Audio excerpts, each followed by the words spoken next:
দুজনীকৰ বুৱাৰী থাকি পেলাই মই সদায় সদায় কাম কৰিব লাগে তাহাতে বেলি চেল খোৱালৈকে শুই থাকিব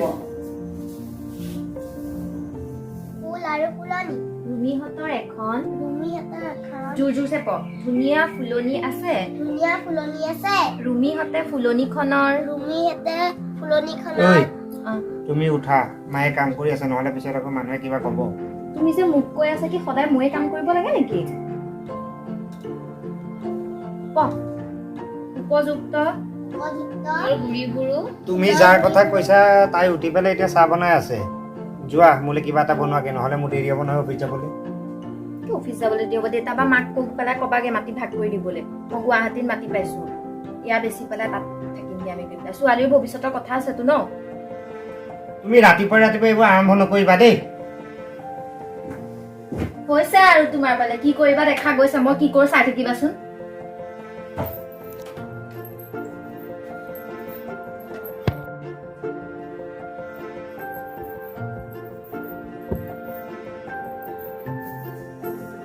ঐ তই যে এতিয়া দিছ ডাঙৰ ডিউটি যাবৰ হ'ল ভাত কেতিয়া বনাবি আপুনি যে মোক কৈ আছে সৰু বোৱাৰীক কিয় একো নকয়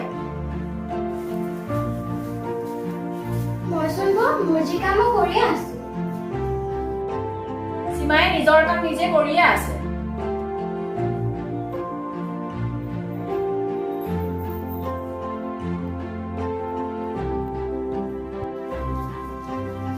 কি হ'ল আলু কাটিছাহে যে মোৰ দোকান খুলিব লাগে মই ভাত কেতিয়া খাম মই ৰুটি বনাইছো ব'লা তুমি ৰুটিকে খাই যাবা ব'লা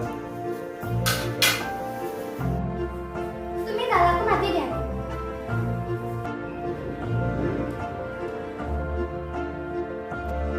ঐ দাদা অ বৌ খাবলৈ মাতিছে আকৌ গৈ আছো বৌ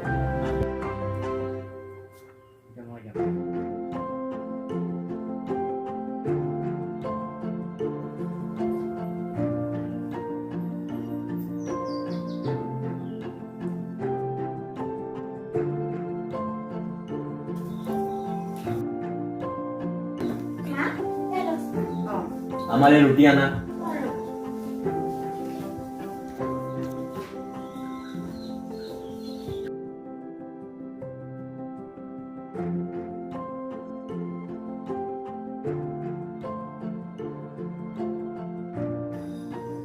চা বৰ্ণালী তহঁত দুজনী মানুহ কামবোৰ ভাগ কৰি লবি আপুনি যে কাম ভাগ কৰাৰ যে কথা কৈ আছে মাটি বাৰী ভাগ কৰি দিয়াৰ কথাটো কেলে নকয় চাওক বৌ আপুনি যে মাটি বাৰী ভাগ কৰাৰ কথা কৈছে দেউতাই শুনিলে কিমান দুখ পাব তুমি যে সদায় সদায় এটা কথাকে কৈ থাকা কিয় যিটো কাম দিছে সেইটো কাম নিজে কৰিব লাগে ন নেখাম মই এতিয়া যোৱা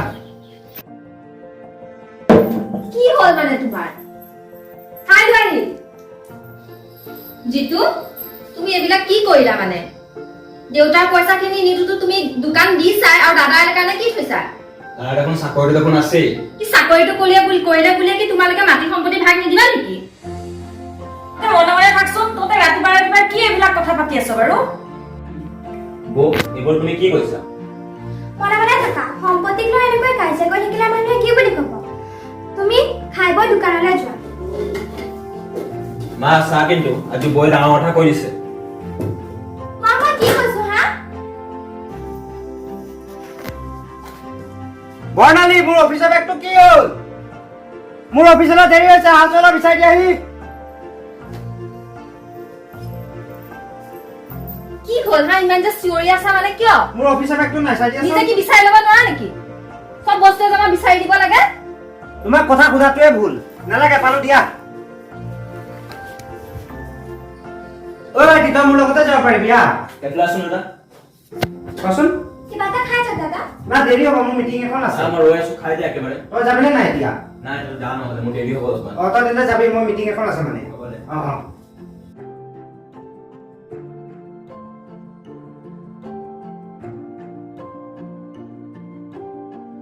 আজি অফিচৰ পৰা অকণ সোনকালে আহিবাচোন মই ঘৰলৈ যাম বুলি ভাবিছো মোৰ দেৰি হ'ব পাৰে মানে প্ৰজেক্ট এটাৰ ওপৰত এখন মিটিং আছে তোমাৰতো এনেও মোৰ কাৰণে সময় নাইয়ে তোমাৰ এই মিটিং যোৱাৰ সময়তে এয়াই কথাই আকৌ কি কথা কৈ থাকা সোনকালে আহিবা সীমা মই যাওঁ দেই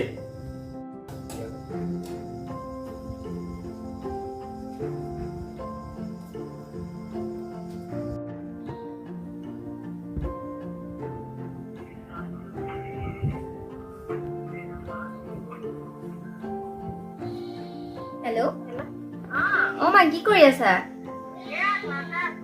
ভাল নহয় ন ভালে আৰু দিয়া ভাত পানী খালা কোৱাচোন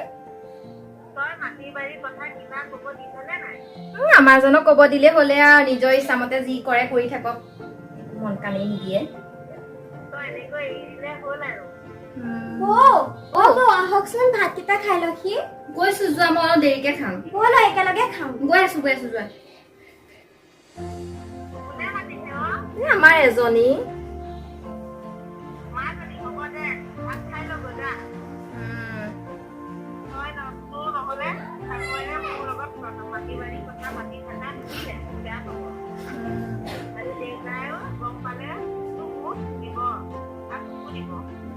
হ'ব দিয়া মই ৰাখো তেনেহলে এতিয়া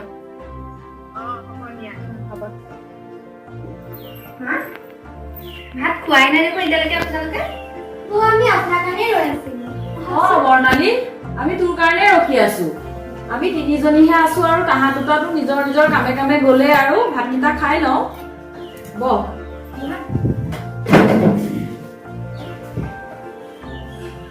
মা আপোনাক যে মই ৰাতিপুৱা কথাটো কৈছিলো কি ভাবিলে কি কথা বৰ্ণালী আপোনাক যে মই ৰাতিপুৱা কৈছিলো সম্পত্তিৰ কথাটো কিবা ভাবিলেনে বাৰু চোৱা বৰ্ণালী মই এতিয়া মাটি বাৰী ভাগ কৰাৰ কথা একো ভাবা নাইকিয়া সিহঁত দুটাও ঘৰত নাই আৰু দেউতাৰো আহি পাওঁহি তেতিয়া কি হয় হ'ব আৰু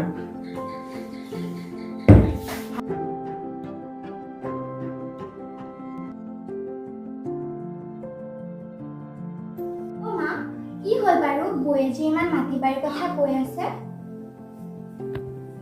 হ'ব দিয়া আৰু তেতিয়া ভাতকেইটা খাই লোৱাচোন পিছত যি হয় দেখা যাব মা আইতা মই আহিলো ইমান দেৰি হ'ল যে টিউচন আছিলে মোৰ দোকানতো মানুহ ভিৰ আছিলে যে হ'ব বাৰু দে ব'ল হাত ভৰিকেইটা ধুই সলাই দিম মা মই আহিলো ইমান দেৰি হ'ল তোৰ টিউচন কৰি আহিলি মানে খুৰাৰ লগত আহিলি আহ কাপোৰকেইটা সলাই দিম বৰ্ণালী দৰ্জাখন খোলা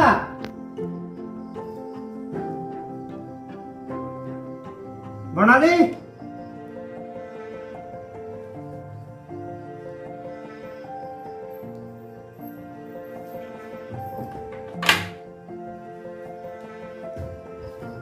কি হ'ল তোমাৰ আজি খঙত আছে যেন একো হোৱা নাই মোৰ কিবা এটাতো হৈছে অন্য দিনাতো তুমি এনেকৈ নাথাকা আগতে হাঁহি ফূৰ্তি কৰি থকা ছোৱালীজনী আজি আকৌ মুছলত আছে যেন কিবা এটাতো হৈছে আগতে মই অহাৰ লগে লগে দৰ্জাখন খুলি দিয়া আৰু আজি দৰ্জাখন তুমি খুলতে ইমান দেৰি কৰিছা শুনা তেনেহলে কোৱা আজি ৰাতিপুৱা তোমালোক দুটা ওলাই যোৱাৰ পিছত মায়ে মই আৰু সৰুজনীয়ে ভাত খাবলৈ লৈছো ভাত খাবলৈ লোৱাৰ পিছত মাক সম্পত্তিৰ কথাটো কলো মায়ে ক'লে কি আহি পোৱাৰ পিছত কম বুলি পেলাই ক'লে মোক সোনকালে ক'ব লাগে আকৌ মাটি বাৰী ভাগ কৰি দিব লাগে বুজি নাপায় নেকি তোমাক ক'বলৈ দিলেতো তুমিতো একো নোকোৱাই কিন্তু তুমি মাটি বাৰী কথাতে লাগি আছা অফিচলৈ যোৱা সময়তো এই কথা অহাৰ পিছতো এই কথা তোমাক ইমানেই সম্পত্তি লাগেনে মইহে জানো মোৰ কি হৈছে এইপিনে অফিচৰ টেনচন আৰু এইপিনে ঘৰত তুমি এইবোৰ মই কোনফালে চাম কোৱাচোন তুমি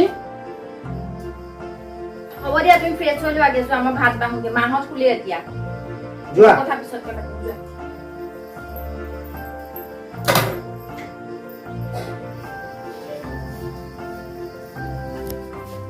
শুনাচোন কোৱা আজি বৌয়ে মাৰ লগত সম্পত্তিৰ কাৰণে ভাত খাওঁতেও কাজিয়া কৰিছে বৌৰ আৰু বেলেগ কথা নাই নেকি সদায় এইবোৰ কথাকে কৈ থাকে যে নাজানো বৌৰ কি হৈছে মই দেখোন একোৱে ধৰিব পৰা নাই আমাৰ চাকৰি নাই দেখিয়ে বৌয়ে এনেকৈ ভাবিছে নেকি আমিতো আমাৰ বজাৰখনবোৰ নিজে কৰি আনো আমি নহয় মানে আমি দেউতাৰ পইচা লৈহে দোকানখন আৰম্ভ কৰিছো ন নাজানো বৌৰ মূৰত কোনে পোক সোমাই দিছে এইবোৰ আগতেতো বৌ এনেকুৱা নাছিল বাদ দিয়া বাৰু এতিয়া কাইলৈ দোকান আছে না পোৱা হ'ব দিয়া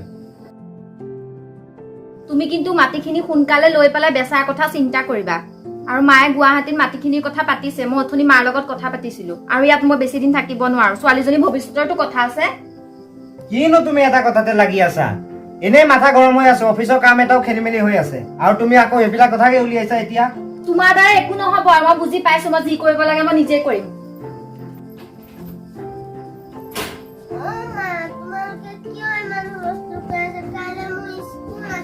শুই থাক মনে মনে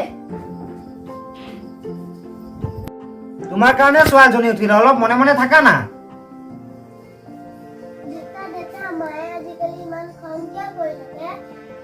এই তোক কি লাগে? শুই থাক মনে মনে। তুমি তাইক ক'ব নালাগে, নিজেও মনে মনে শুই থাকা। কাইলৈ অফিচত প্ৰজেক্টৰ কাম এটা আছে। খালি অফিচ অফিচ অফিচ, তাৰ বাহিৰে জানো তুমি কিবা জানা? শুই থাকা নিজে মনে মনে, মই শুবলৈ নাই। প্লিজ তুমি মোক অলপ শান্তি দিয়া। তোমাৰ দ্বাৰা যে এইবিলাকলৈ একোডাল নহব, গম পাই গলো। কি হৈছে তহঁতৰ? এই ৰাতিখন কিহৰ হুলস্থুল? আইতা আইতা মই তোমাৰ লগত শুম। এই শুই থাক মনে মনে।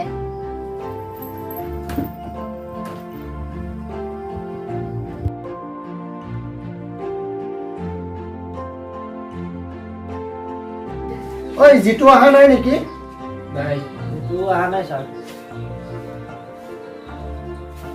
হেল্ল' জিতু, হয় ছাৰ কওক। তুমি অলপ সোনকালে আহিবাচোন। হয় ছাৰ মই যাবলৈ ওলাইছোৱে। তুমি আমাৰ মেইন অফিচ আহিব নালাগে, পুৰণা যোনটো অফিচ আছে ছাইডৰ অফিচটো তালৈ আহিবা। ঠিক আছে। ঐ মোৰ ঘড়ীটো দিয়াচোন, ছাৰ ফোন মাৰিছে, অফিচলৈ যাব লাগে জলদি। নিজৰ বস্তু নিজে কি চাই ল'ব নোৱাৰা নেকি? মই দিয়া কামটো এটাও কৰিব নোৱাৰে। এনে অফিচলৈ দেৰি হৈছে আৰু তুমি কি কথা কৈ আছা? এইটো লোৱা বেগ, ঘড়ী নিজে চাই লোৱা ক'ত থৈছা। আৰু গুৱাহাটীৰ মাটিখিনি যে মায়ে পাইছে, আকৌ পিছতকে বেলেগে যেতিয়া লৈ যাব তেতিয়া থাকিবাগে ক'ত থাকাগে। মই ইমান সৰু ঘৰটোত থাকি তোমাৰ বেলেগ কথা নাই আৰু অফিচলৈ যোৱা সময়ত। যোৱা যোৱা সোনকালে যোৱা। কিবা এটা দিলেতো কৰিব নোৱাৰি। মাটি বাৰী কথাখিনি কৈছো, এইখিনি ভাগ কৰিব পৰাই নাইকিয়া এতিয়ালৈকে। আৰু এজনী কিবা কৰি আছে এতিয়ালৈকে। মাজনী তোমাক মায়ে মাতিছে নহয় স্কুললৈ ওলোৱা পিছত আনহাতে মায়ে গালি পাৰিব। মা গৈছো।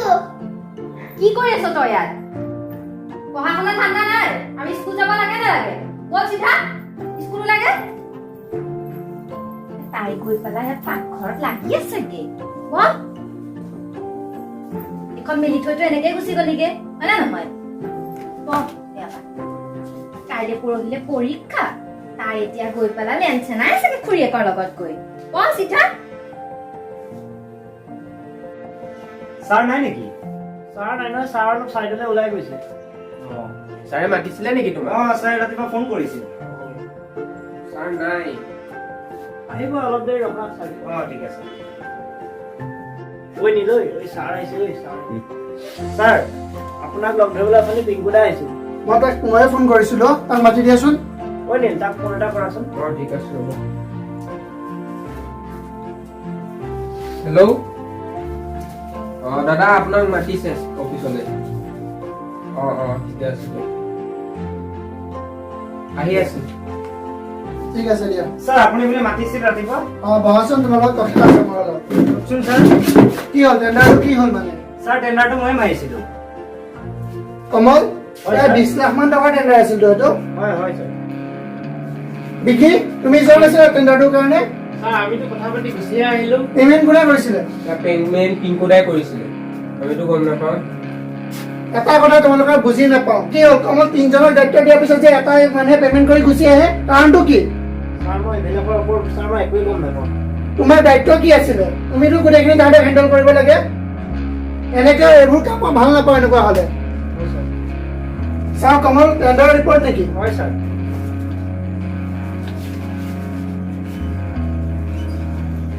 কমল, এইটো কেনেকুৱা কথা? টেণ্ডাৰৰ পইচাখিনি কোনে ল'লে? বৰ্ণালীয়ে ঘৰৰ সম্পত্তি বেচি গুৱাহাটীত মাটি ল'ব পাৰিবনে? কোনে আৰু কিহৰ কাৰণে পিংকুক এনেকৈ মাৰি পেলাই থৈছিল? শেষত কি হ'ব? বৰ্ণালীয়ে সকলো কথা বুজি পাবনে? ঘৰখন আকৌ আগৰ দৰে হ'বগেনে?